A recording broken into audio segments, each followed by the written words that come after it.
A 6-year-old Neanderthal child had Down syndrome, a new analysis of an oddly shaped ear bone found in a cave in Spain suggests.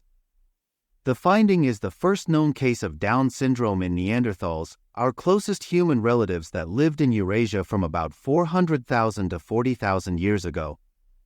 The fact that the child, nicknamed Tina, lived into early childhood suggests that her Neanderthal group cared for her, providing evidence that Neanderthals engaged in altruistic behavior.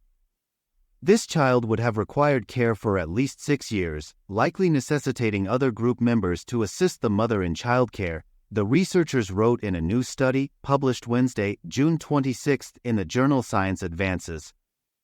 The ear bone was initially excavated in 1989 at Cova Negra, Spanish for Black Cave, in Zataiva, a town in the province of Valencia, in 1989.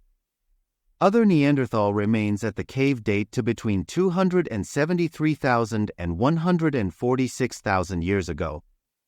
However, the bone, a fragment of a temporal bone, was mixed with animal remains and wasn't identified until recently, the researchers said. The team used micro-CT, computed tomography, to scan the bone, which allowed them to create a digital 3D model of it. Tina's ear bone had an irregular shape that is consistent with Down syndrome, the team found.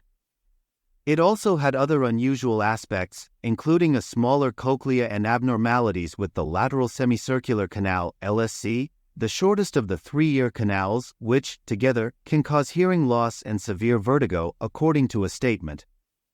However, because people with Down syndrome have an extra copy of chromosome 21, a genetic test would need to be done to say for sure whether Tina truly had the condition. If she did, it's likely that Tina's condition required care from multiple individuals in her group, the team said. It was already known that Neanderthals cared for ill members in their social groups.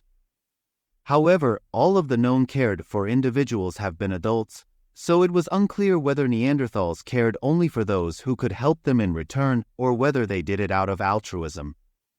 Given that a 6-year-old with a challenging genetic condition wouldn't have been able to help much in return, it's likely that the Neanderthals helping her were altruistic, the team said.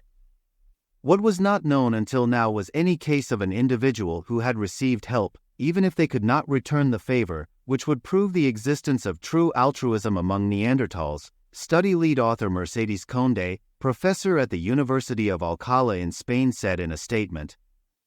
That is precisely what the discovery of Tina means. The finding also has implications for modern humans. The presence of this complex social adaptation in both Neanderthals and our own species suggests a very ancient origin within the genus Homo, the researchers wrote in the study.